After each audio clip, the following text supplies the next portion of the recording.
नाज़रीन, आज हमारे मेहमान हैं additional IG training Punjab Zulfiqar Hameed. आए जानते हैं कि पुलिस की तरबियत में बेहतरी लाने के लिए वो क्या इक़दाम उठा रहे हैं। अच्छा जुल्फ़िकार साहब, आवाम के अंदर और अगर ख़ुसूसी तौर पे गवर्नमेंट की बात करूँ, हर गवर्नमेंट जब आती है और आवाम की यही डिमांड होती है कि जी पुलिस जो है पुलिसिंग बेहतर हो, उनके रवैये बेहतर हो, उनकी ट्रेनिंग बेहतर हो, ये एक सवाल है जो जनरली उठाया जाता है। आप चूँकि इस वक्त एडिशनल आईजी ट्रेनिंग है, तो जो ट्रेनिंग का जो ख़ास पहलू है उसमें क्या इम्प्रूवमेंट आप अभी तक कुछ इनिशिएटिव आपने लिए?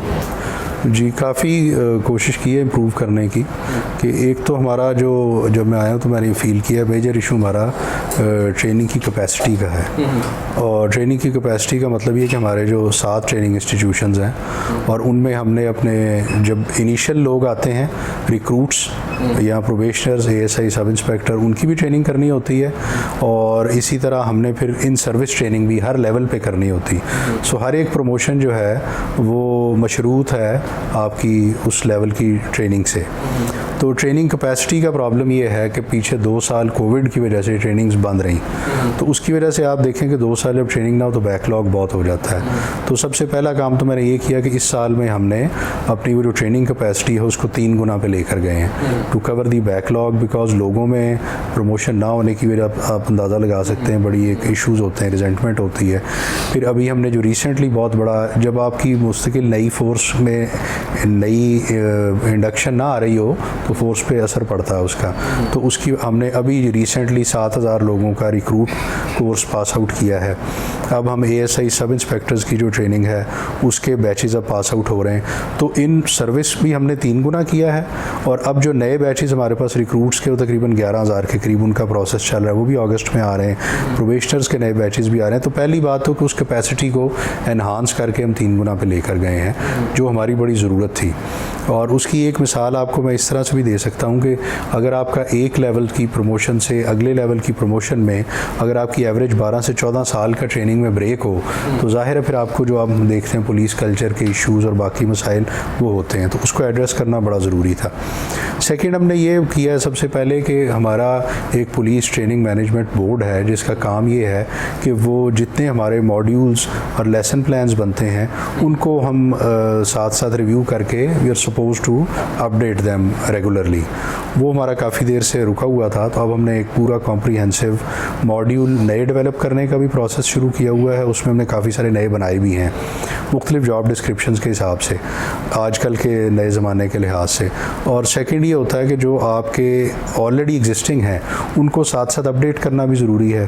कोई 4-5 साल से वो भी नहीं हुए थे, तो उनका भी प्रोसेस हमने काफ़ी किया है। तो वो अब जो हमारी रिक्वायरमेंट्स हैं उनके हिसाब से कि लॉ एंड ऑर्डर की, फिर दूसरी, फिर हमने थर्ड ये किया कि आईटी के मॉड्यूल्स हर एक लेवल की जो हमारी प्रमोशन रिलेटेड भी या नए लोगों की जो रिक्रूटमेंट है उसमें हमने ऐड करवा दिए हैं। कुछ आईटी के वो मॉड्यूल्स हैं जो जनरल हैं, मसलन वर्ड, पावर पॉइंट, ये सब चीज़ें, ये एक्सेल, ये सब उनको इनिशियली करवाया है। बट उसके साथ जो हमारे पुलिस रिलेटेड स्पेशलाइज सॉफ्टवेयर्स हैं, चाहे वो क्राइम से रिलेटेड हैं, चाहे वो एचआर मैनेजमेंट से रिलेटेड हैं, चाहे वो इन्वेंट्री मैनेजमेंट है, एक हमारा एक बड़ा स्वीट है ऑफ सॉफ्टवेयर्स, उन सब को भी हमने हर एक कोर्स में इंट्रोड्यूस कर दिया है। उसके लिए हमने मास्टर ट्रेनर्स ट्रेन किए हैं और उन्होंने अब हर एक कोर्स में वो भी इंट्रोड्यूस करके उसको भी शुरू करवा लिया है। चौथा, हमने इम्पॉर्टेंट चीज़ ये की है कि ट्रेनिंग के अंदर एक आम फीलिंग ये होती है कि स्टाफ बहुत तवील अरसे से जब लगा होता है तो वो एक तरह से समझ लें कि उनके अंदर वो विगर और जेस्ट नहीं रहती कि वो अपनी चीज़ों को इम्प्रूव करें, कैसे बेहतर करें। तो उसका हमने देखा, जब एनालिसिस किया तो पता चला कि एक एंट्रेंचमेंट का इशू है कि बड़ी बड़ी देर से लोग यहाँ बैठे हैं, उसमें फिर कई तरह की कबाहतें शुरू हो जाती हैं। तो हमने पूरी एक्सरसाइज करके उन सबको भी अब रोटेट करवाया है। अब नए लोग हमारे पास आ रहे हैं, न्यू ब्लड जब आता है, पढ़े लिखे लोग आते हैं, अच्छे आते हैं, तो उससे बहुत बड़ा असर पड़ता है। वो एक हमने इशू एड्रेस किया है इशू। फिर हमारे पास जो ट्रेनिंग स्टाफ है उसकी शॉर्टेज का भी बड़ा प्रॉब्लम था, उसको भी हमने अल्हम्दुलिल्लाह अब एड्रेस किया और हमारे वो सब लोगों के ऑर्डर्स हो गए हैं, नए लोग हमारे पास अब डेली आ रहे हैं। और इन सब चीज़ों की वजह से हमारा कोर्स भी मॉडर्नाइज हो रहा है। कुछ एरियाज़ ऐसे थे, फॉर एग्ज़ाम्पल हमारा टेली और एमटी का जो पूरा एक साइड है जिसमें ड्राइवर्स भी हैं, ऑटो मैकेनिक्स भी, वायरलेस वाले सब लोग हैं, उनके पहले मॉड्यूल्स बने ही नहीं हुए थे। तो वो फिर एमटी और टेली के साथ मिलके उनका एक ट्रेनिंग सेंटर है भावलपुर में, उसके लिए हमने पूरे modules with the help of private sector यानी पीवीटीसी अच्छे कोर्सेज कराती है, आर्मी की अथॉरिटी से, प्राइवेट इदारों से हमने सबसे लेके उन सब के भी मॉड्यूल्स डेवलप करके अब उन पे भी ट्रेनिंग शुरू करा दी है कि यानी अगर हम इवन सिर्फ मिसाल ड्राइवर्स की ले लें तो सिर्फ ड्राइवर्स का ये काम नहीं है कि वो सादा गाड़ी चलाना जानते हों। उसमें हमने जो पूरी बुक डेवलप की है उसमें उनके लिए पूरी SOPs डेवलप की हैं कि in case of any emergency आपका रिस्पॉन्स कैसे होगा, उसकी SOPs क्या हैं, आपके पास क्या क्या चीज़ें होनी चाहिए, या अगर इमरजेंसी नहीं है आपने नॉर्मल लॉन्ग रूट पे ट्रैवल करना है तब क्या करना है, यूनिफॉर्म के क्या असूल हैं, अगर आपने ऑफिसर्स की साथ अब कर रहे हैं ड्यूटी उस सूरत में आपने क्या करना है। हर एक सिचुएशन को हमने उसमें कवर किया है, उनकी एटिकेट्स, मैनर्स, एथिक्स, कैसे उन्होंने अपना टेक्निकल काम किस तरह से, सो एक लंबा मॉड्यूल। तो इस तरह के हमारे बहुत से मॉड्यूल्स डेवलप हुए हैं जो हमारे ट्रेड रिलेटेड भी हैं। सो हमारे ड्रिल से रिलेटेड होते हैं, वेपन ट्रेनिंग से रिलेटेड होते हैं, वायरलेस से रिलेटेड होते हैं। सो इन तमाम चीज़ों को हमने कवर करके भी सारे मॉड्यूल्स बना के उनको हमने इस वक्त आईडी साहब से अप्रूवल लेके सबको रोल आउट कर दिया है। और एक मैं समझता हूँ जो ज़्यादा इम्पॉर्टेंट था वो ये था कि हमने IOs का फील किया कि आईडी साहब ने मेरे ज़िम्मे लगाया कि IOs का आप देखें कि सर्टिफिकेशन सारी दुनिया में होती है to ensure the quality of investigation. तो उसके लिए हमने एक पूरा मैकेनिज़्म ये डेवलप किया कि जितने IOs पंजाब में हैं पहली दफ़ा हमने उन सब का रिटन टेस्ट लिया, और रिटन टेस्ट उसमें MCQs भी थे, लॉ के, प्रोसीजर के सब टेस्ट लिए। So we now have a fairly good idea कि हमारा कौन सा IO किस लेवल पे वो है आज, और उनको फिर हमने कैटेगराइज किया। और अब ये रमज़ान के इमीडिएटली बाद उनके हमने मॉड्यूल्स डेवलप किए हैं कि वो अब जिस वक्त उनको हम कराएंगे, सो जो 3 कैटेगरीज या 4 कैटेगरीज बनी हैं तो उनको हम कैटेगरी वाइज उनकी ट्रेनिंग करके उनकी कैपेसिटी और स्किल को एनहांस करेंगे। कि अगर कोई आदमी फॉर एग्जांपल मर्डर की इन्वेस्टिगेशन करना चाह रहा है तो उसके लिए क्या क्या स्टेप्स ज़रूरी हैं, क्या वो करना है, क्या SOPs हैं, इस तरह हर एक जो कैटेगरी है ऑफ ऑफेंसेस उनके लिए हम उनको ट्रेन करेंगे सर्टन कैटेगरीज़ को। और फिर जब उनका दोबारा इम्तिहान लेंगे, if they come up to that required standard, तो वील सर्टिफाई कि ये अब सर्टिफाइड IO है फॉर दीज कैटेगरीज, और फिर उन्हीं से ही हम वो वाली इन्वेस्टिगेशंस करवाएंगे। तो उससे हमें उम्मीद ये है कि आपकी इन्वेस्टिगेशन की क्वालिटी और स्टैंडर्ड भी बहुत इंप्रूव हो जाएगा। तो ये सारी चीज़ें मिल के हम ये कर रहे हैं कि क्वालिटी भी बेहतर हो, क्वांटिटी भी बेहतर हो, और इसमें जो मॉडर्न डेज़ की जो आजकल की रिक्वायरमेंट्स और नीड्स हैं वो भी सारी की सारी एड्रेस हों। तो ये तमाम चीज़ें इस वक्त। कितने सेंटर हैं आपके इस वक्त जहाँ ट्रेनिंग हो रही है? हमारे पास 7 सेंटर्स हैं जिनमें 3 कॉलेजेस हैं और 4 स्कूल्स हैं। कॉलेजेस जो हैं, एक सबसे बड़ा और पुराना सिहाला में, फिर दूसरा चूंग में, फिर तीसरा मुल्तान में। ये तीनों कॉलेजेस हैं। कॉलेज का मतलब ये कि उनमें रिक्रूट ट्रेनिंग भी होती है, प्रमोशन रिलेटेड भी up to the highest level including JCC up to JCC, कि जिन लोगों ने SP भी प्रमोट होना होता है तो उनकी वो भी हमारे पास इस वक्त जूनियर कमांड कोर्स। सो हर लेवल की वो ट्रेनिंग भी होती है। स्कूल्स वो हैं जिनमें हम या रिक्रूट्स की सबकी ट्रेनिंग कराते हैं या प्रोबेशनर्स की करवाते हैं, और या कुछ सिर्फ कोर्सेज जो लोअर लेवल के जैसे लोअर क्लास कोर्स है या इंटरमीडिएट है उनकी हम फॉर प्रमोशन रिलेटेड भी करवाते हैं। और उसके अलावा इन सारों को, और वो स्कूल्स हमारे फ़ारूखाबाद में भी है, रवात में भी है, एलीट स्कूल भी उसमें हमारे इनमें आता है जिसके ज़रिए हम ये अपनी एलीट की जो बेसिक कोर्स और बाकी कैपेसिटी बिल्डिंग कोर्सेज होते हैं वो भी हम करवाते हैं। और इस तरह एक सरगोदा में भी हमारा स्कूल है। तो एक स्कूल अब हमारा जो लेटेस्ट बन रहा है, जो मैं कैपेसिटी इन्हांसमेंट की बात कर रहा था, तो आफ्टर वेरी लॉन्ग टाइम पहली दफ़ा हमारा एक नया स्कूल वो अब DG खान में बन रहा है, कीपिंग इन व्यू जो साउथ की हमारी रिक्वायरमेंट्स हैं कि मुल्तान में पहले कॉलेज है, अब DG खान में एक स्कूल अब हमारा बन रहा है, उसकी कंस्ट्रक्शन वगैरह शुरू है। तो जो आपने पहले इनिशिएटिव्स का भी पूछा, तो डेवलपमेंट साइड पर भी काफ़ी काम इस वक्त हमने शुरू करवाया हुआ है कैपेसिटी इन्हांस करने के लिए, कि पूरा एक स्कूल नया DG खान में बन रहा है। अब हमने 2 स्कूल्स प्रपोज किए हैं, एक सरगोदा में पूरा नया स्कूल, और एक हमने स्कूल नया प्रपोज किया है टोबा टेक सिंह में। तो ये सारे हमारे इस वक्त चल रहे हैं।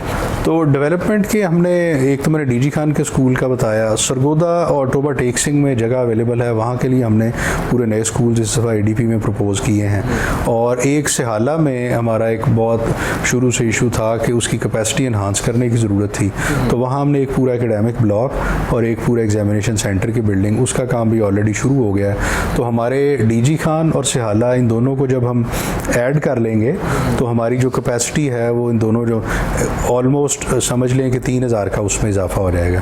प्लस हमने एक school of public order Manama में प्रपोज किया है, उसकी भी हमने कंप्लीट प्रपोजल बना के वो भी गवर्नमेंट को सबमिट कर दी है। तो जो अब अपकमिंग हमारी एडीपी है, इसमें हमें उम्मीद है कि में 1 या 2 नए स्कूल्स और ऐड हो जाएंगे। तो आने वाले 2-3 सालों में ये जो कैपेसिटी का हमारा एक बड़ा सीरियस कंस्ट्रेंट था वो इंशाल्लाह एड्रेस होगा कि अगर हमारी 2 लाख से ज़्यादा की फ़ोर्स है पंजाब की, one of the largest forces जो इस पूरे रीजन में है, तो उनकी जो ट्रेनिंग कैपेसिटी है वो अकॉर्डिंगली बहुत होनी चाहिए। बट पिछले बहुत सालों से चूँकि नहीं हुआ, तो स्पेशली जो प्रमोशन रिलेटेड कोर्सेज़ अगर आप टाइम से ना करवा पाएँ तो फिर फोर्स में मोराल डाउन होता है, लोग मायूस फील करते हैं कि हमारी प्रमोशंस टाइम से नहीं हो रही। तो इस दफ़ा हमने उसको जो 3 गुना किया है हर लेवल पे। जेसीसी इस दफ़ा हम 2 दफ़ा करा रहे हैं साल में, ताकि एसपीज़ के लिए लोग हमें अवेलेबल हो सकें। इसी तरह जो हमारा एडवांस कोर्स होता है ऑलरेडी एक हमने डबल पहले वाली कैपेसिटी से वो करके, और एक दूसरा बैच हम इसी साल दोबारा रन करेंगे। इसी तरह जो इंस्पेक्टर्स प्रमोट होने हैं, तो सब इंस्पेक्टर्स की होती है, उनका बैच हमने बहुत बड़ा पहले से 3 गुना वो शुरू की है ट्रेनिंग उनकी, और इसी तरह का एक और बैच हमने सितंबर में फिर प्लान किया। सो हर लेवल पे हम इस दफ़ा 3 गुना पे लेकर गए हैं। अच्छा, आप जो भी मॉड्यूल बना रहे हैं या ट्रेनिंग कर रहे हैं, क्या आप उसको कंपैरिजन करते हैं? मतलब जापान की पुलिसिंग क्या हो रही है इस वक्त, जर्मनी में क्या हो रहा है, इंग्लैंड में क्या हो रहा है, या वहाँ से उसको करके थोड़ा सा कंपेटेबल बनाकर यहाँ पर कुछ ऐसा होता है वहाँ पे? जी बिल्कुल होता है। जो ये मॉड्यूल की रिवीजन की मैं एक्सरसाइज आपको बता रहा हूँ, उसका एक पर्पज़ यही होता है कि हम सारे जो ट्रेनिंग इंस्टीट्यूशंस हैं उनके हेड्स जो हैं वो इस टीएमबी का हिस्सा होते हैं, सब इकट्ठे बैठते हैं। इसके लिए जब हम मॉड्यूल डेवलप, एक बड़ी लंबी एक्सरसाइज है। फॉर एग्जांपल अभी हमने एक नया लेटेस्ट मॉड्यूल डेवलप किया कि हमने टॉर्चर ख़त्म होना चाहिए, और कस्टोडियल जो कोई भी इस तरह के इश्यूज़ जो पुलिस के रिलेटेड होती हैं तो वो नहीं होनी चाहिए। उस पर एक पूरा मॉड्यूल डेवलप करने की जो एक्सरसाइज है, हमें तकरीबन 3 माह उसमें लगे।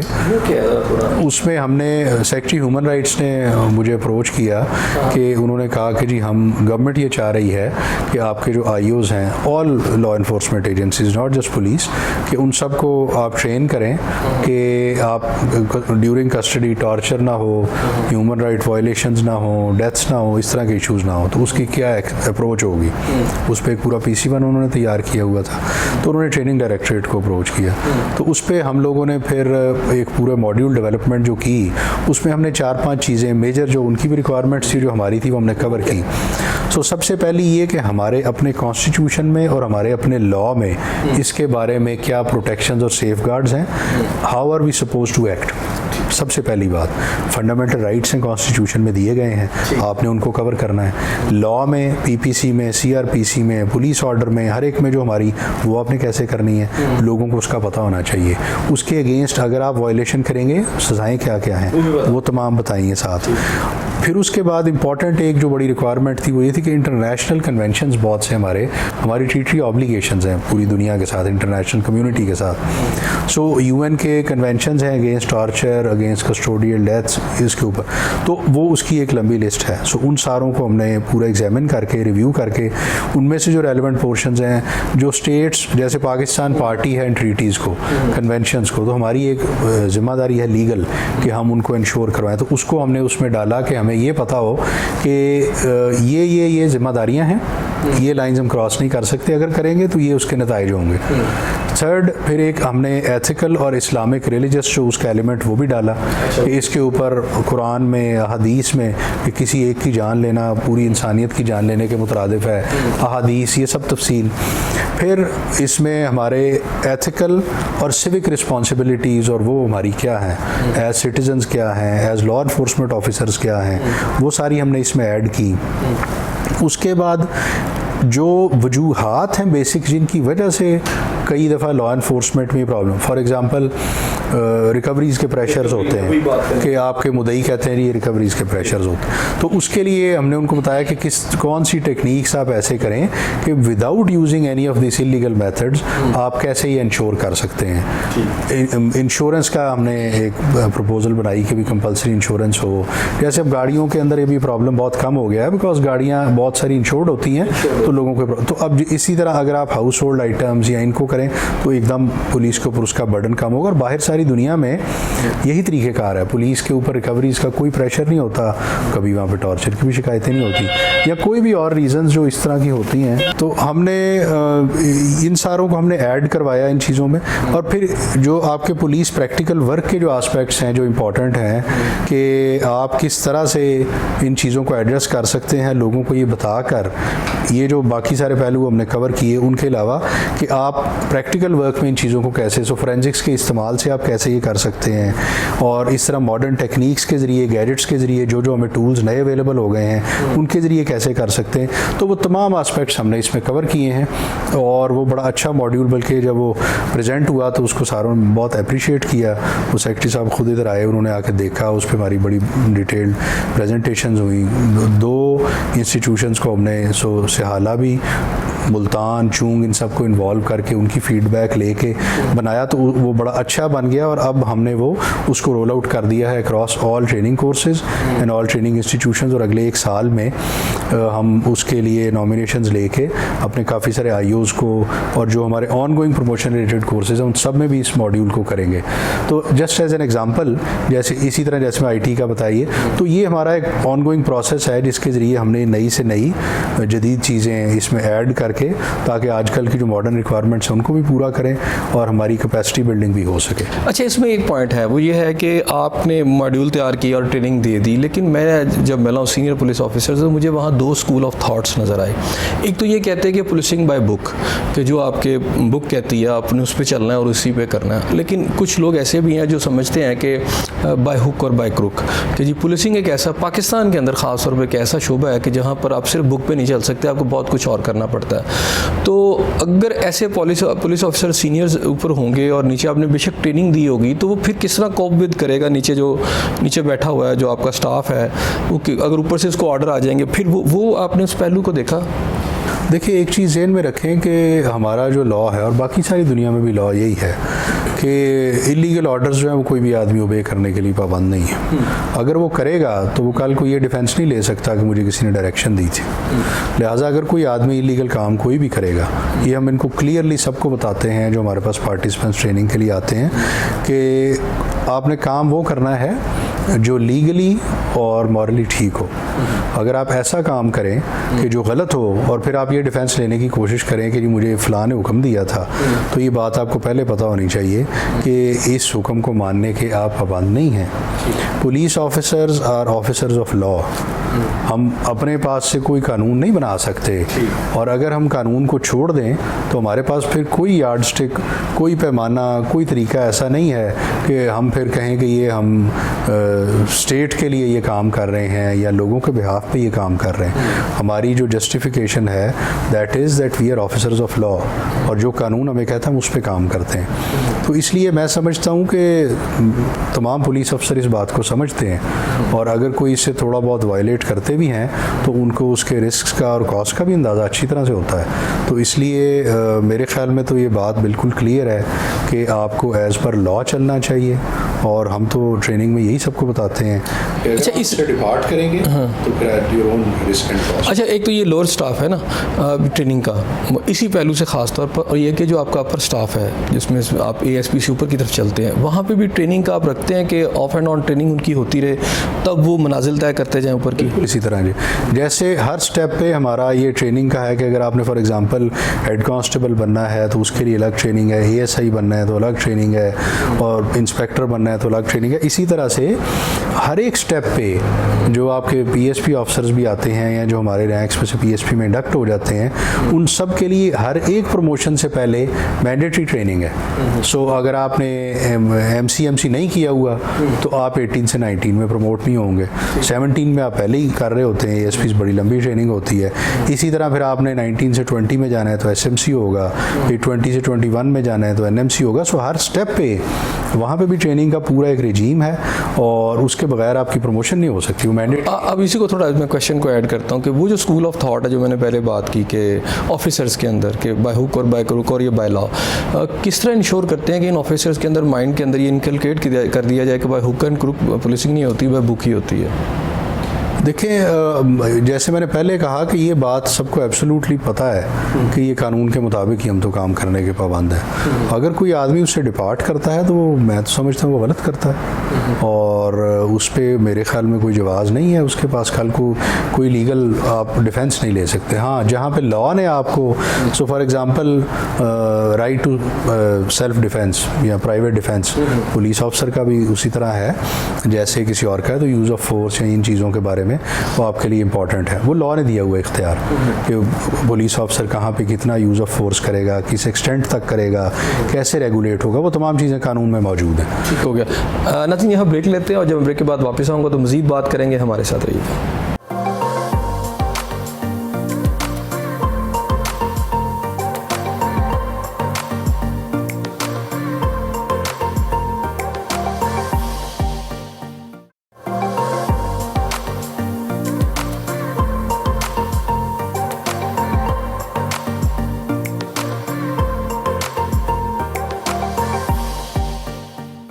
वेलकम बैक नाज़रीन।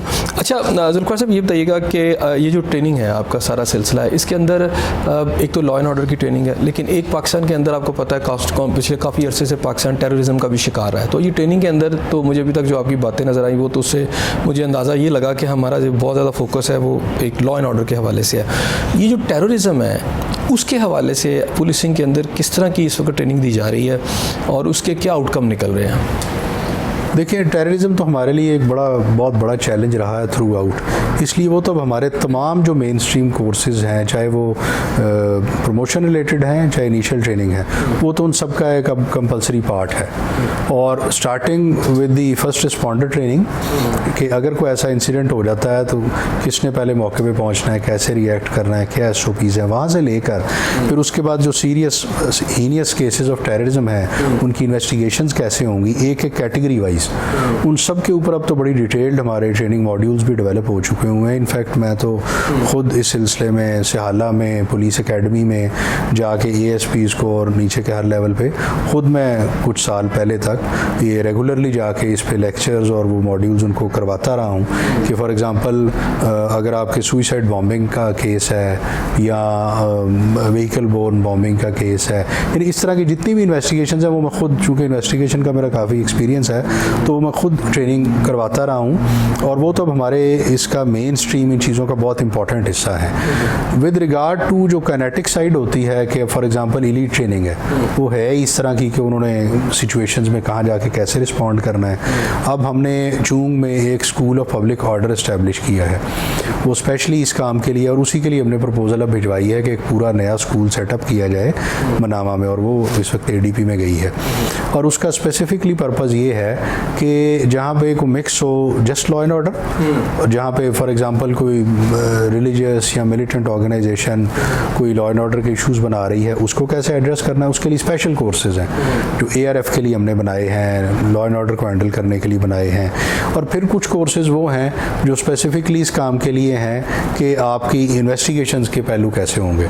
तो स्कूल ऑफ इन्वेस्टिगेशन हमारा जो सियाला में भी है, चूंग में भी है, अब हम मुल्तान में भी बनाने जा रहे हैं, तो उनमें हमने मॉक क्राइम सीन्स भी बनाए हैं। उनके IOs को हम बाकायदा हमारे जो बड़े बड़े अच्छे जो गेस्ट स्पीकर्स हैं उनको बुलवा के उनके ज़रिए हम उनको लेक्चर्स दिलवाते हैं कि लीगली आप कैसे साउंड केसेस अपने तैयार करें, किस किस तरह से फोरेंसिक्स में PFSA उसमें हेल्प करती है, लॉयर्स, जजेस, उन सबको बुलवाते हैं, पुलिस ऑफिसर्स, प्रोसिक्यूटर्स, उन सबको।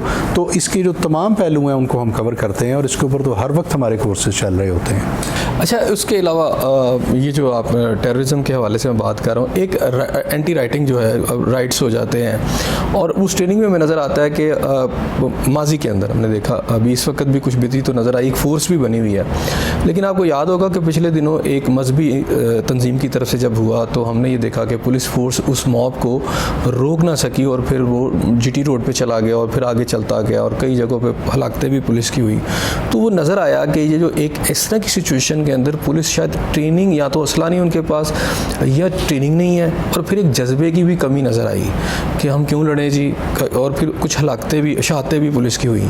तो उस हवाले से ट्रेनिंग ख़ास तौर पर क्या है आपकी?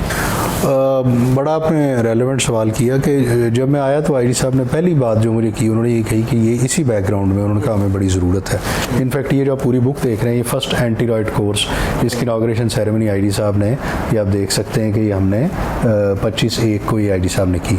इसके 3 बैचेस अब निकल चुके हैं और इसके अंदर पूरी विक्टोरियल एविडेंस है।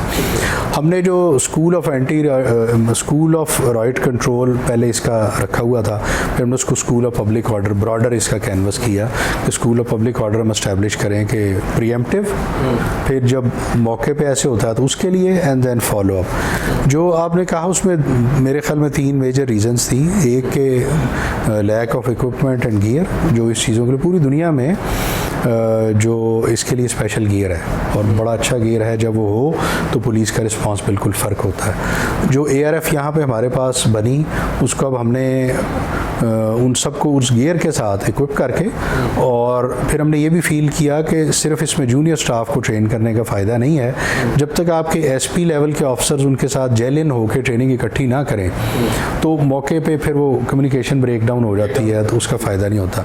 तो जितने भी अब हमारे 3 बैचेस उसके पास आउट हो चुके हैं और हमने अक्रॉस ऑल रीजन्स, पहले बड़े शहरों से, फिर उसके बाद अब हमने बाकी रीजन से भी वो सारे लेने शुरू किए हुए हैं। All SPs, all SDPOs and then नीचे जितनी हर डिस्ट्रिक्ट की।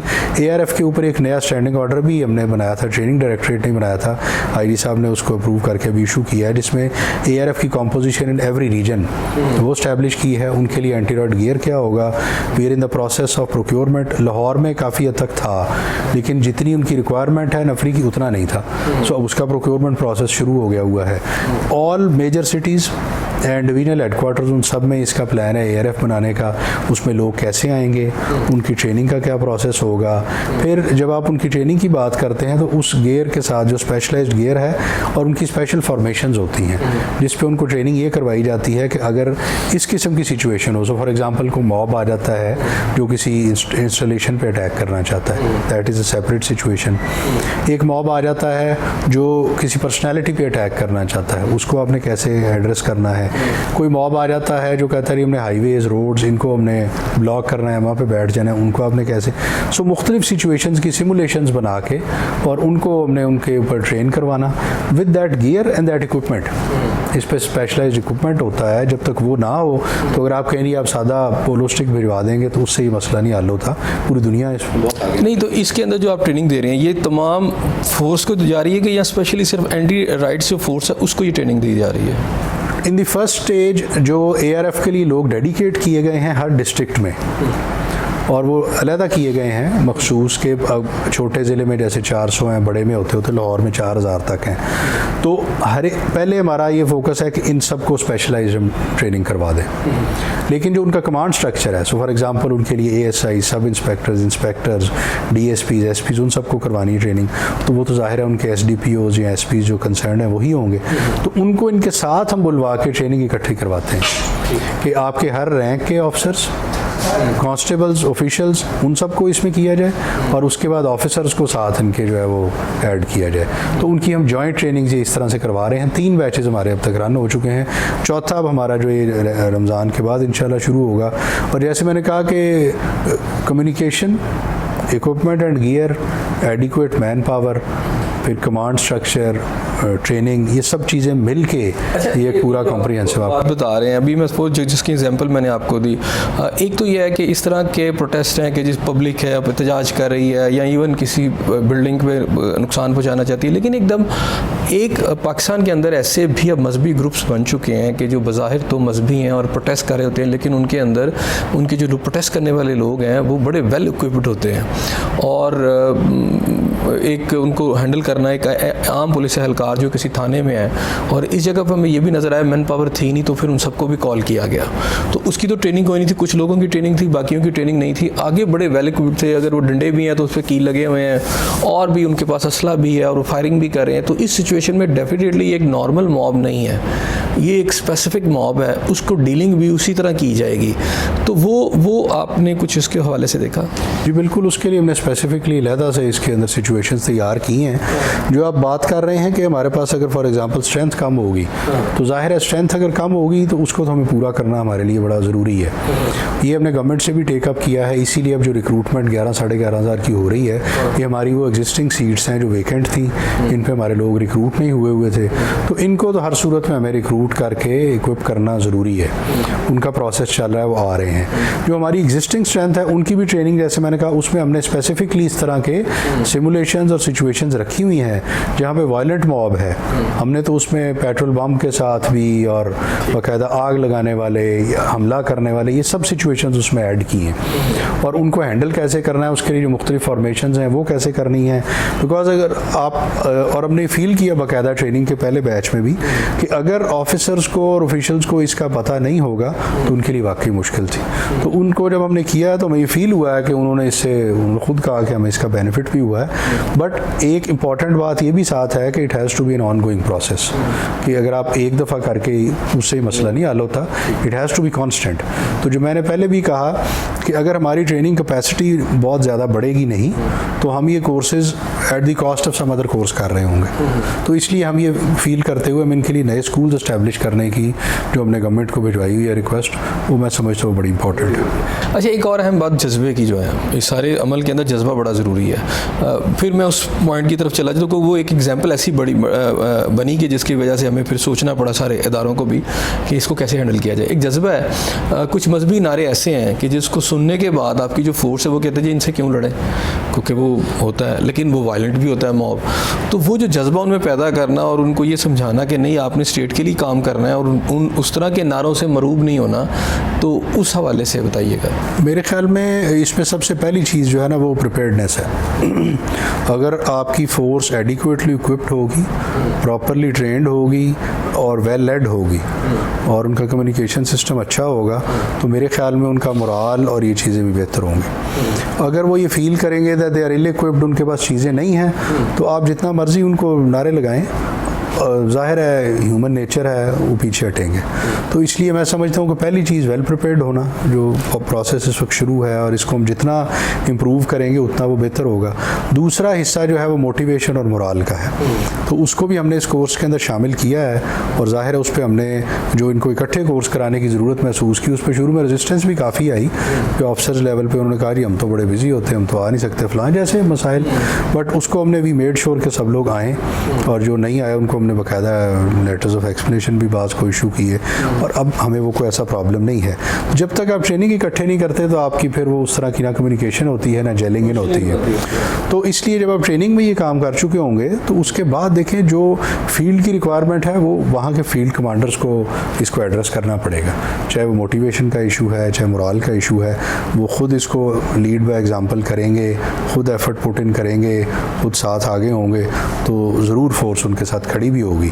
जो प्रिपेयर्डनेस और मोराल का एलिमेंट है वो हम एड्रेस कर रहे हैं, मेरे ख्याल में इससे बहुत ज़्यादा अच्छा फ़र्क पड़ता है। अच्छा, एक और जो इसमें बात करूँगा, अब लॉ एंड ऑर्डर की तरफ आ जाए तो बेशक ये 2 लाख फोर्स मौजूद है, लेकिन इसका बुनियादी मकसद तो आवाम ही है ना, जो उसकी जानो माल का तहफ़्फ़ुज़। लेकिन जो आवाम को सबसे बड़ा गिला आता है, मैं समझता हूँ जब मैं सीनियर ऑफिसर से मिलता हूँ तो मुझे वो सारे बिल्कुल ठीक लगते हैं, कोई उनके अंदर एक शार्पनेस भी होती है, वो रूड भी नहीं होते। लेकिन जब मैं एक ASI से मिलता हूँ, थानेदार से मिलता हूँ, तो उसमें कुछ अच्छे भी होते हैं और कुछ बड़े रूड भी होते हैं। तो पब्लिक को जो सबसे बड़ी शिकायत होती है वो रवैये की होती है। तो इस पूरी ट्रेनिंग के अंदर कि जो पुलिस फोर्स 2 लाख आपकी सड़कों पर है या जहाँ पे भी है, जब आवाम से मिले उसका रवैया ठीक हो, उसके ऊपर कितनी ट्रेनिंग है? देखिए, अगर मैं कहूँ कि जी बहुत ट्रेनिंग है तो I will be lying. Training जितनी होनी चाहिए उतनी नहीं है और उसकी मैंने बेसिक कंस्ट्रेंट आपको ये बता दी कि हमारी जो ट्रेनिंग कैपेसिटी है वो कम है, हम उसको बढ़ाने के प्रोसेस में हैं। जिस वक्त हम प्रमोशन रिलेटेड कोर्सेज़ की बात करते हैं, ट्रेनिंग का इम्पैक्ट आपको हमेशा ये देखना पड़ता है कि आपको कुछ अरसे के बाद उसको रीइंफोर्स करना पड़ता है। इसी वजह से हर ग्रेड में आप प्रमोशन से पहले कंपल्सरी ट्रेनिंग्स करते हैं कि उसके दरमियान इतना पीरियड ज़्यादा ना हो कि उसका इम्पैक्ट ही ख़त्म हो जाए। अनफॉर्चुनेटली हमारे पास जो लोअर रैंक्स में जो ट्रेनिंग्स हैं उनके दरमियान गैप बहुत ज़्यादा है। और उसकी वजह ये बेसिक ये है कि अगर आप 2 लाख की फोर्स में से सिर्फ 1 साल में 10,000 को ट्रेन कर पाएंगे और उसमें रिक्रूट्स भी होंगे और प्रमोशन रिलेटेड भी होंगे, तो दैट मीन्स आप एवरेज 4, 4,500, 5,000 आदमी ट्रेन करें, which is a very small number, और उसका इम्पैक्ट फिर आपको नहीं नज़र आता।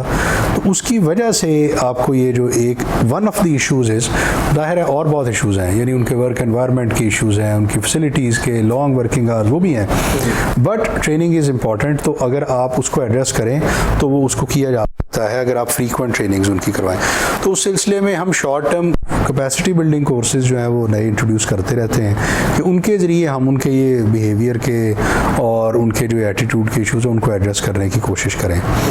लेकिन जो परमानेंटली हर मुस्तकिल रीइंफोर्समेंट के साथ हर लेवल पे जो ट्रेनिंग होनी चाहिए वो उस तरह की नहीं है जैसे होनी चाहिए, एंड इसीलिए हम कोशिश कर रहे हैं कि स्कूल्स बढ़ते जाएं, कैपेसिटी बढ़ती जाए, ताकि आप फ्रीक्वेंटली अपनी सारी जो फोर्स है उनको ट्रेनिंग में से गुजारते रहें, तो बहुत फ़र्क पड़ता है। यानी ये फीडबैक हमें ज़रूर मिलता रहता है कि जब कोई आदमी ट्रेनिंग करके जाता है तो डेफिनेटली उसकी स्किल्स में, उसके एटीट्यूड में, उसके बिहेवियर में इम्प्रूवमेंट आती है, बहुत सी नई चीज़ें वो सीखते हैं, बहुत से उनके रवैयों में डिफरेंस आता है, इंटरेक्शन बढ़ने से, ये चीज़ें बताने से अवेयरनेस बढ़ती है।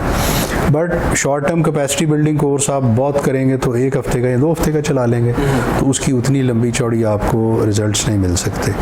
ऑन दी अदर हैंड जो आपके प्रमोशन रिलेटेड 4 महीने 5 महीने के कोर्सेज हैं वो कॉन्स्टेंटली रीइंफोर्स करते हैं, उसका अच्छा असर होता है। बट वो जैसे मैंने कहा कि वो आप बड़े लॉन्ग पीरियड के बाद करते हैं। तो ये trying to fix this systemic issue, और इसके ऊपर जैसे मैंने कहा जैसे जैसे हमारा इंप्रूव होती जाएगी कैपेसिटी वैसे वैसे इसमें बेहतरी आती जाएगी। रवैये की बात थोड़ा सा, ये तो है आपने लोअर सबॉर्डिनेट्स की बात की, अब मैं थोड़ा सा ऊपर की तरफ आता हूँ। आपके अपर जो ऑफिसर्स हैं सारे मोस्टली सारे अच्छे हैं और they are suppose to be very nice with the people, और वो होना भी चाहिए क्योंकि एक डिसिप्लिनरी फोर्स है और आपका कोई एक एक्शन का इम्पैक्ट बड़ा नीचे आता है, वो ट्रिकल डाउन करता है तेज़ी से। लेकिन अगर कोई ऊपर से ऑफिसर, एक सीनियर ऑफिसर, मैं फॉर एग्जांपल कहता हूँ, कुछ शायद आपको मिसालें आपको अपने डिपार्टमेंट में पता भी होंगी, पर डीआईजी या एसएसपी अगर अब्यूसिव लैंग्वेज यूज़ करते हैं तो डेफिनेटली वो ट्रिकल डाउन होकर उसका एंड रिसीवर जो होगा एक आम आदमी होगा, वो ट्रिकल डाउन करेगी ना। तो ये कहाँ तक इंश्योर आपकी टोटल ओवरऑल पंजाब पुलिस में ट्रेनिंग है कि ये जो ऑफिसर्स हैं उनका जो लैंग्वेज है या उनका जो अपने सबॉर्डिनेट्स के साथ रवैया, क्योंकि इतनी पावर है कि आप पेन से भी किसी का कुछ बल्कि सारा कुछ ही बिगाड़ सकते हैं, तो वो उनको ज़रूरत ना पड़े कि अब्यूसिव हों।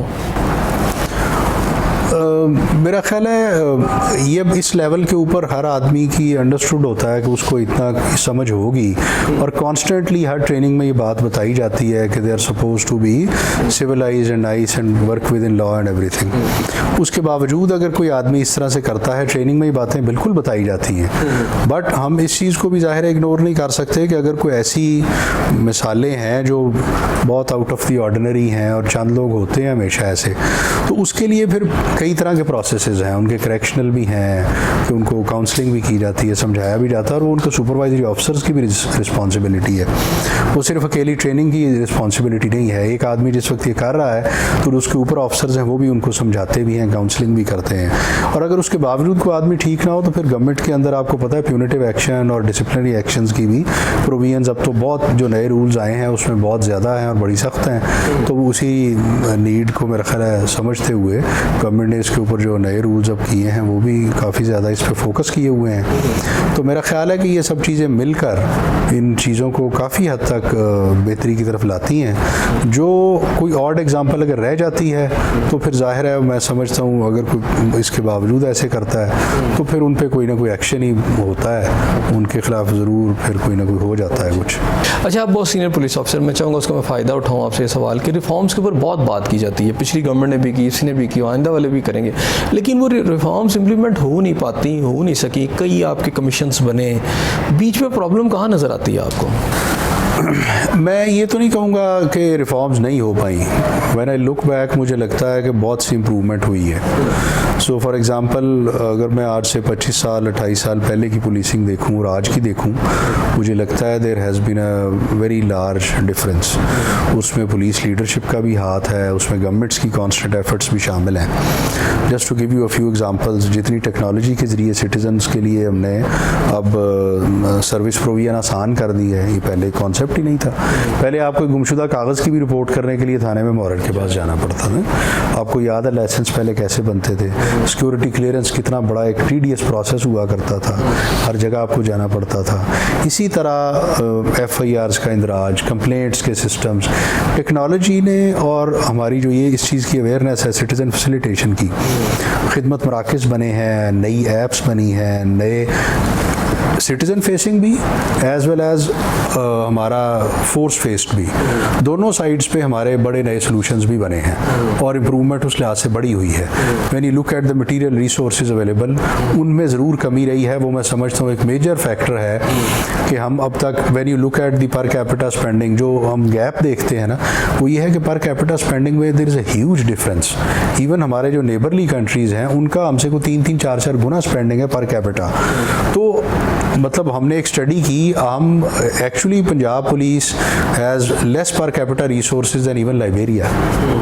तो जब आप इस तरह, ये एक मैं समझता हूँ बहुत बड़ा लैग है। Governments have tried to make it up but due to their financial considerations और व्हाटएवर वो फोकस नहीं रहा। तो एक मेजर मैं समझता हूँ जो कमी रही है, चाहे वो कॉस्ट ऑफ इन्वेस्टिगेशन में है, चाहे ऑपरेशनल साइड पे एडिक्वेट व्हीकल्स ना होने की वजह से या थानों की बिल्डिंग्स अच्छी ना होने की वजह से, यही चीज़ें हैं ना जो रिफॉर्म का मेजर हिस्सा होंगी, जिनको सिटीजन्स देखते हैं और वो कहते हैं कि ये बेहतर होना चाहिए। सिक्योरिटी की सेंस कैसे बेहतर होगी, एक तो ये मेजर मैं समझता हूँ ये रहा है। सेकेंड जो एक चीज़ ये ज़रूर है कि पॉलिटिकल विल वेरी करती रही है बिटवीन डिफरेंट गवर्नमेंट्स। कुछ चाहते थे कि ये काम कर लें, वो उन्होंने काफ़ी हद तक किए, कुछ चाहते थे कि ये ना हो, पुलिस पे हमारा कंट्रोल रहे, इस तरह। तो ये वेरिएशन रही है, but by and large general direction जब आप देखते हैं तो जनरल डायरेक्शन ये है कि in terms of citizen facilitation, in terms of introduction of technology, in terms of provision of better services to the citizen, काफ़ी हद तक उस लिहाज से ज़रूर इम्प्रूवमेंट हुई है। But when we look at the kind of need, वो बहुत बड़ी है और उसको फिल करने के लिए ज़ाहिर है जिस तरह की कमिटमेंट, जिस तरह के रिसोर्सेज, जिस तरह की पॉलिटिकल विल चाहिए, दैट हैज़ बीन एब्सेंट। और वो ये है कि फॉर एग्जांपल पूरी दुनिया में और हमारे सिटीजन्स में अभी बहुत अवेयरनेस हो, कहते हैं पुलिस को बिल्कुल ऑटोनमस और इंडिपेंडेंट होना चाहिए ताकि वो इंडिपेंडेंटली इन्वेस्टिगेशंस कर सकें, कोई इन्फ्लुएंस ना हो, फिर इन्वेस्टिगेशंस हों। इन चीज़ों के ऊपर जब आप उस कॉलोनियल मॉडल से मूव अवे करते हैं तो giving up all that power, उस पर मैंने जैसे कहा commitment of different governments has varied, commitment of different police leaders has varied, उसकी वजह से ये फ़र्क आता है। As a senior police officer, what do you think what should be done in this regard? मतलब फर्दर अगर पुलिसिंग को इम्प्रूव करना चाहते हैं, अभी तक तो जो इम्प्लीमेंटेशन हो चुकी है, आगे क्या होना चाहिए? सबसे पहले मेरे ख्याल में जो पुलिस ऑर्डर की डायरेक्शन थी वो तो ठीक थी, हमें उसको फॉलो करके इसको आगे ले जाना चाहिए। यानी as a goal, as a conscious goal, हमें ये बात इंश्योर करनी चाहिए कि पुलिस के अंदर जितनी हम न्यूट्रलिटी और प्रोसेस के अंदर फेयरनेस ला सकें वो हम लाएं। सेकेंड इंपॉर्टेंट बात यह है कि लोगों के लिए एक बड़ा इंपॉर्टेंट होता है FIR दर्ज नहीं होती, बिकॉज FIR को हमने एक स्टार्टिंग पॉइंट बना दिया हुआ है फॉर लीगल प्रोसीडिंग्स। मेरे ख्याल में पूरी दुनिया में इस तरह नहीं है। पूरी दुनिया में ये होता है कि आपके पास पुलिस के पास कंप्लेंट आ जाती है एंड देन दे चूज़ के इन्वेस्टिगेशन किस पे करनी है, जहाँ पे उनके इन्वेस्टिगेटिव रिसोर्सेज बेहतर इस्तेमाल हो सकते हैं। I think we need to amend the law, और हमें इसी तरह का कुछ करना चाहिए कि अगर हम for example compulsory insurance introduce कर दें तो बहुत सारे केसेस जो लोगों का प्रेशर रिकवरीज का है और केसेस अगेंस्ट प्रॉपर्टी का, उस पर कम हो जाएगा और police can then dedicate their resources on maybe crime against person, जिससे सेंस ऑफ सिक्योरिटी बढ़ती है। थर्डली, रिसोर्सेज इसमें बहुत डेफिनेटली इंजेक्ट करने की ज़रूरत है to modernise the police force. उसको गवर्नमेंट ने कैसे करना है, फिर आपने ये कैसे इंश्योर करना है कि लोगों का जो ट्रस्ट है वो इसमें ज़्यादा हो। एक बड़ी अजीब कॉन्ड्रम है कि हमारे पास victimisation per capita, for example if you take Lahore and compare it with Delhi और बॉम्बे और London, even New York, even Los Angeles, हमने की हैं स्टडीज़ ऐसी, तो लाहौर की पर कैपिटा विक्टिमाइजेशन उनसे कहीं कम है। And not in terms of FIR, in terms of actual जो आपकी विक्टिमाइजेशन है। But on the other hand trust in police वो बहुत कम है। अब उसकी जो डिफरेंस है वो डिफरेंस है करप्शन की वजह से, एटीट्यूड के इश्यूज़ की वजह से, एफआईआर की रजिस्ट्रेशन की प्रॉब्लम्स की वजह से। तो उनको एड्रेस करने के लिए हमें एफआईआर को डीलिंग करना चाहिए फ्रॉम कंपल्सरी इन्वेस्टिगेशंस। अब हमें पता है कि मोटरसाइकिलें अगर सैकड़ों चोरी हो रही हैं तो हम उसके लिए कंपल्सरी इंश्योरेंस रिजीम इंट्रोड्यूस करें। मैं आज भी चैलेंज करता हूँ, लंदन चले जाएँ, न्यूयॉर्क चले जाएँ, रोम चले जाएँ, कहीं दुनिया में चले जाएँ, आपकी जैसे ही अब हमारे मोबाइल स्नैचिंग और ये थेफ्ट का बड़ा इशू होता है, आप जाएँ वहाँ पे भी हो, आप थाने में रिपोर्ट करेंगे, वो आपको एक चिट पे दे देंगे, जी आपका हमने नोट कर लिया है, अब आप जाएँ, जब कोई प्रोग्रेस होगी हम बता देंगे। They do not dedicate investigative resources. हमें जब एफआईआर के साथ हर एक केस में डेडिकेट रिसोर्स करना पड़ता है, we do not have enough resources. तो नतीजा ये होता है कि आपको प्रायोरिटाइज करना चाहिए मेरे ख्याल में। सो गोइंग फॉरवर्ड इस पर कुछ लेजिस्लेशन करने की ज़रूरत है, इंश्योरेंस को करने की ज़रूरत, ताकि सिटीजन्स का वो प्रेशर हमारे ऊपर वो ना हो। एफआईआर्स को आसान करने की ज़रूरत है, आपको पेज को बेहतर करने की ज़रूरत है, कॉस्ट ऑफ इन्वेस्टिगेशन, ऑपरेशंस की कॉस्ट, पूरी दुनिया में ही काम हुए हैं और लोगों का ट्रस्ट उनकी वजह से बढ़ा है। प्रोसेस को बेहतर करने की प्रोसेस जो होता है वो लोगों के अंदर it's a good predictor of their sense of satisfaction with the service being provided. तो अगर आपका प्रोसेस ट्रांसपेरेंट हो, फेयर हो, तो लोगों को पता चलता है कि ये बेहतर है, लोग उसको ट्रस्ट करते हैं डिस्पाइट द आउटकम्स। लोगों को इस बात का पता होता है कि हो सकता है कि हमारी ये चोरी हुई वो ट्रेस ना हो, बट इफ दे सी कि effort is being put in, तो वो उस पर उनका ट्रस्ट बढ़ता है। अच्छा, एक थोड़ा सा एक क्वेश्चन मेरा ये है कि बहुत सारे ममालिक हैं वहाँ बड़ी स्ट्रॉन्ग पुलिसिंग है, लेकिन रोड पर और दाएं बाएं पुलिसिंग आपको नज़र नहीं आती। सोसाइटी एक अब लिबरल सी सोसाइटी मूव कर रही है, फ्रीडम नज़र आता है, लेकिन अगर पाकिस्तान के अंदर हम पुलिसिंग ज़्यादा करते चले जाएँ, हर रोड पर आपको नाके नज़र आए, तो आपको नहीं लगता है कि एक सोसाइटी ऐसे लगता है कि बस वो उसको बस फियर के अंदर एक रह रही है? तो हम कोई ऐसी पुलिसिंग कर सकते हैं कि हो तो बड़ी स्ट्रॉन्ग, सिस्टम बहुत हो, उसकी आई भी बड़ी ज़बरदस्त हो, लेकिन अपीयरेंस बहुत ज़्यादा ना हो? देखिए, ये मेरे ख्याल में तो ये ट्रेड ऑफ्स हैं और सोसाइटल जो और कल्चरल और उनकी हर एक की अपने अपने फ़र्क भी हैं। अब for example if you have a very cohesive society and people are generally very well trained, so I will give you an example maybe of Finland और ऑफ जापान। वहाँ पे जो उनकी एजुकेशन सिस्टम है वो पहले 6 साल सिर्फ सिटीजनशिप ट्रेनिंग कराता है बच्चों को। आपको कुछ नहीं ABC पढ़ाते, कुछ मैथ्स नहीं पढ़ाते, कुछ नहीं, आपको how to become good citizens, और उसका नतीजा आपको आने वाले सालों में पूरी सोसाइटी में नज़र आता है। हमारे यहाँ unfortunately that is completely absent. हम ये समझते हैं कि सारी की सारी जो सिटीजनशिप है या इन्फोर्समेंट है, it has to be from the outside, और उसकी पहली एजेंसी हमें नज़र आती है पुलिस। तो अब ये तो पूरे माशरे की कलेक्टिव रिस्पॉन्सिबिलिटी है। अब जापान वाली पुलिसिंग आप पाकिस्तान में नहीं कर सकेंगे अनफॉर्चुनेटली, वो या उनकी मैं बहुत मिसालें दे सकता हूँ, सोसाइटी फ़र्क है। यहाँ की पुलिसिंग यहाँ के हालात के मुताबिक होगी। If we provide that kind of a conducive environment, तो हम बिल्कुल वो कर सकते हैं। We can move away even from this, जो आप कह रहे हैं बहुत ऑब्वियस पुलिसिंग है, इससे we can move away, but उसके लिए भी दुनिया में बहुत सारे ममालिक ने they have moved towards monitoring in a more discreet manner, databases के थ्रू, बैकग्राउंड मॉनिटरिंग के थ्रू, सिस्टम्स के through. We are moving towards that, but जैसे मैंने कहा ना टेक्नोलॉजी हमारी अभी इतनी डेवलप्ड है, ना उसके लिए रिसोर्सेज हैं हमारे पास। ऑर्डिनरी पुलिसिंग के लिए रिसोर्सेज बड़े कम हैं, तो जिस टाइप की मॉनिटरिंग की हम बात कर रहे हैं that is very resource intensive. तो अगर हम उस पर मूव करने की कोशिश करें, we can do that, smaller number of people on road, but वो वाले रिसोर्सेज आप लगा दें, जैसे फॉर एग्जांपल दुबई ने किया हुआ है, या बहुत से और सिंगापुर ने किया है, हांगकॉन्ग में है, तो आप वो कर सकते हैं। Safe city is a step towards that direction. But जैसे मैंने कहा, उनकी जो बैक पे उनके जो मॉनिटरिंग मैकेनिज्म्स हैं और डेटाबेस हैं, they are very strong, very comprehensive in the sense कि they are all integrated. So for example if you take an example of China, मैं 2 साल पहले चाइना गया, उनके जो सेकंड लार्जेस्ट सिटी ग्वांजो है, तो जो उनका सेफ सिटी में उसकी स्टडी करने के लिए गया था, तो उनके सारे back pay systems are integrated starting from birth to death. हर आदमी की हर इंफॉर्मेशन इंटीग्रेटेड है through databases. So anyone who is moving on the road, they have all the information. तो मैंने उनके पुलिस चीफ से पूछा, यार बड़ा मेजर तुम्हारा क्या इशू है यहाँ पे? मेरा ख्याल था मेजर क्राइम्स की कोई बात करेगा। उसने कहा ट्रैफिक का बड़ा सीरियस इशू है। अब आप अंदाज़ा लगाएं कि प्रायोरिटीज़ का उनका कितना बड़ा फ़र्क है। क्राइम को उन्होंने इतना सख्ती से कंट्रोल कर लिया हुआ है कि उसकी वजह से अब उनके लिए ये प्रायोरिटीज़ जो हैं वो, but at what cost? Monitoring उनकी इतनी सख्त है कि कि शायद हमारे जैसे माशरे में उसके लिए एक्सेप्टेंस या उसकी वो लेवल ऑफ प्रिपेयर्डनेस अभी नहीं है। एक लास्ट बस क्वेश्चन, ख़वातीन जो है मैं 2% है इस वक्त तो वैसे पुलिसिंग के अंदर आपकी पंजाब के, एक तो वैसे इस नंबर को बढ़ना चाहिए, दूसरे इनकी ट्रेनिंग के लिए भी आपको स्पेशल कर रहे हैं? जी बिल्कुल कर रहे हैं और अच्छा आपने क्वेश्चन किया। एक तो हमने अब रिक्रूटमेंट में ये कंपलसरी कर दिया है कि there is a minimum quota कि हर एक रिक्रूटमेंट में 2% को बढ़ाना चाह रहे हैं, मिनिमम 5%, अपर कोई लिमिट नहीं। तो हमने ये किया है कि so as a conscious decision हम उसको बढ़ा रहे हैं। At the PSP level there are batches जहाँ पे 40-50% लड़कियाँ आ रही हैं। वेरी गुड डेवलपमेंट इस वजह से कि वो मेरिट पे सारा इम्तिहान हो रहा है, बाकी भी हमारे इम्तिहान सारे मेरिट पे हो रहे हैं, तो the number is going up.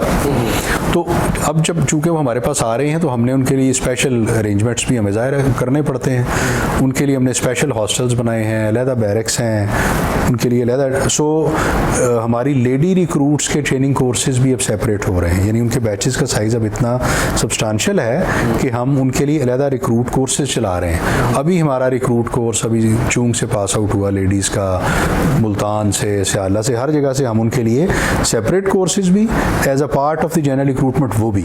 तो इतना नंबर अब उनका है कि उनके लिए हम सेपरेट वो कर रहे हैं। फिर अब हम वहाँ उनके लिए जो रेजिडेंस की फैसिलिटीज़, उनके खाने पीने के लिए ये सब भी कर रहे हैं। बड़े शहरों में जैसे फॉर एग्जांपल लाहौर में जब मैं CCPO था तो हमने इचरा के पास जो ट्रैफिक का था तो वहाँ हमने उनके लिए डे केयर सेंटर्स भी बनाए थे। वो भी अब इट्स अ नीड, तो ग्रेजुअली उसको भी हम बढ़ा रहे हैं। तो उनकी जितनी भी ये नीड्स हैं हम we are trying to address them ताकि वो उनकी ज़्यादा से ज़्यादा इसमें ग्रोथ हो और वो जेंडर सेंसिटिव पुलिसिंग होगी तो उसका हमें बड़ा फ़ायदा होता है एज अ डिपार्टमेंट कि जो आपकी सिटीजन्स हैं they feel more secure and happy. बहुत शुक्रिया आपका, आपने इतना टाइम दिया। अब पब्लिक को कोई मैसेज या हुकूमत को या आवाम को कोई मैसेज देना चाहें तो ज़रूर हमारे कैमरे के। सबसे इम्पॉर्टेंट मेरे ख्याल में मैसेज ये जो हम पहले जैसे बात कर रहे थे कि रिस्पॉन्सिबल सिटीजन्स जो हैं वही एक अच्छा मुआशरा बना सकते हैं। ये ज़िम्मेदारी सबकी कंबाइंड होती है। हम किसी को कोई गलत काम करता देखें तो हम उसको रोकें और या पुलिस के नोटिस में लाएं, या हम देख सकें कि हम कैसे इस चीज़ को इम्प्रूव कर सकें, वो हम सबको करना चाहिए। गवर्नमेंट के पॉइंट ऑफ व्यू से गवर्नमेंट हमेशा कोशिश करती रहती है पुलिस को रिफॉर्म करने की, उसके रिसोर्सेज भी लगाते हैं। बट मैं जैसे पहले भी कह रहा था इसमें बहुत से रिसोर्सेज लगाने की, इनको ऑटोनमस और इंडिपेंडेंट, फेयर, न्यूट्रल बनाने की बड़ी ज़रूरत है और उस पर सारे सिटीजन्स भी अपनी आवाज़ उठाएँ तो तभी ये हो सकता है। तो और डायरेक्शन ठीक है, इस पे ज़्यादा फोकस और कोशिश करने की ज़रूरत है। बहुत शुक्रिया। जी नाज़रीन, आपने बातें सुनी additional IG training Punjab Zulfiqar Hamid साहब की। बड़ी डिटेल के साथ उन्होंने बताया कि इस वक्त पंजाब पुलिस की जो कैपेसिटी बिल्डिंग है उसके अंदर जो इंप्रूवमेंट लानी है उसकी हवाले से जो ट्रेनिंग हो रही है वो किस तरह हो रही है। इस दुआ के साथ कि अल्लाह ताला आपको अपनी रहमतों के साए में रखे। अपने मेज़बान एहसन ज़िया को इजाज़त दीजिए। अल्लाह हाफ़िज़।